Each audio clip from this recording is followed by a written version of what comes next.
Coucou tout le monde, c'est Xiaomi et aujourd'hui je vais vous communiquer de bonnes raisons de rester sur YouTube. Alors au menu, plus de qualité, de la mobilité et du financement par les fans. Alors à l'occasion de la VidCon, le salon dédié à la création vidéo et à la vidéo en ligne, qui se tenait à Anaheim le 26 juin, YouTube a présenté 9 nouvelles fonctionnalités. La plupart arriveront dans les prochains mois. Et il y en a même certains qui sont déjà d'actualité. Alors, parmi les 9, je vais uniquement en traiter 8. Alors pourquoi 8? Simplement parce que le 9e étant destiné aux chanteurs indépendants. Donc ce qui est vraiment plus particulier et je préfère mieux faire une vidéo dédiée pour. Alors, nous avons comme première nouveauté le YouTube Creator Studio. Qu'est-ce que c'est? C'est une application mobile qui vous donnera accès à vos données analytiques et à la gestion de vos commentaires, de vos vidéos et au tableau de bord. Ensuite, en termes d'évolution, qui n'est pas forcément de nouveauté, c'est la bibliothèque audio. Alors, il faut savoir que actuellement, YouTube met déjà à notre disposition des musiques gratuites. Dorénavant, elle inclut un important catalogue d'effets sonores, libres de droit bien entendu. Bien sûr, quand je parle d'effets sonores, je peux bien entendu parler de bruitage. Alors, la grosse nouvelle justement de toutes ces annonces a été justement la qualité image, c'est-à-dire les 60 images par seconde. YouTube améliore sa fluidité vidéo pour se rapprocher de la qualité des jeux vidéo, c'est-à-dire passer de 24 images par seconde à 60 images par seconde. Alors bien entendu, pour profiter de ce rendu, la qualité de la vidéo devra être réglée au minimum en HD. Alors aussi une autre nouveauté qui a plu à plusieurs internautes, c'est la contribution des fans. Qu'est-ce que c'est? En fait, c'est un système de donation qui fait appel à la générosité des internautes pour permettre de financer une chaîne YouTube. Alors bien entendu, ça apparaîtra sous la forme d'un nouveau bouton près de la vidéo ou quelque part sur la chaîne. Cela permettra bien évidemment de faire un don et d'encourager le créateur.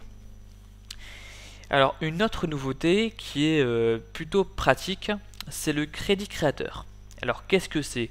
Alors vous vous en souvenez, lorsque vous collaborez avec d'autres youtubeurs, vous créez une annotation avec un hyperlien.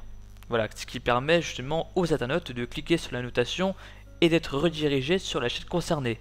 Et bien dorénavant, nous avons le crédit créateur qui est une fonctionnalité qui permet de notifier l'un de nos amis youtubeurs sur la vidéo. Donc ce qui est plutôt pratique que de toujours faire une annotation, créer l'hyperlien, tout ce tralala.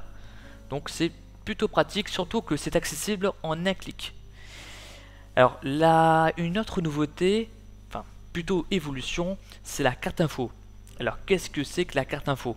C'est simplement l'amélioration des annotations. Alors auparavant, les annotations apparaissaient que sur le web, c'est-à-dire que sur votre PC. Dorénavant, les annotations apparaîtront sur vos tablettes et sur vos mobiles. Donc ça peut être plutôt pratique, surtout que si vous souhaitez indiquer justement des messages bien importants, comme moi-même j'indique assez souvent dans chaque vidéo, que je crée, excusez-moi. Donc bien entendu, ils vont améliorer les notifications, les annotations. Donc ils vont sans doute, je dis bien sans doute et peut-être faire des annotations qui clignotent. Voilà, comme une sorte de warning. Voilà, très important. Sait-on jamais, mais une chose est sûre, c'est qu'ils vont vraiment l'améliorer. Du moins, ils vont le rendre beaucoup plus léger et surtout ordonné. Donc je suis impatient de voir ça également. Ah oui, une autre nouveauté beaucoup plus internationale. Ce sont les sous-titres collaboratifs. Alors, il faut savoir que les internautes du monde entier vont désormais avoir la possibilité de soumettre des traductions de sous-titres dans n'importe quelle langue, et ainsi rendre votre contenu accessible à plus de gens à travers le monde. Vous imaginez, c'est plutôt enrichissant ça par contre. Pouvoir toucher un plus large public et vous rendre ainsi plus international, ça peut être vraiment pas mal. Et enfin, en termes d'évolution plutôt, ce sont les playlists. Alors, il faut savoir que depuis l'ajout des statistiques playlists dans l'analytique, YouTube a su maintenant, sait maintenant comment fonctionnent les internautes par rapport aux playlists. Et il va donc de ce fait l'améliorer pour le rendre davantage accessible et surtout visible. Donc, n'hésitez pas à utiliser des playlists, c'est très important, surtout si vous souhaitez faire part de visibilité au sein de la YouTube sphère, on va dire. Voilà, donc j'espère que cette vidéo vous a plu. N'hésitez pas à commenter, à liker et bien entendu à partager ces nouvelles. Sachez que certaines fonctionnalités apparaîtront d'ici quelques mois, comme par exemple la contribution des fans ou encore la carte info. Toutefois, je serais pas étonné de voir d'autres fonctionnalités qui va non seulement nous donner un certain confort au niveau de YouTube, mais aussi une certaine visibilité au sein de la YouTube sphère.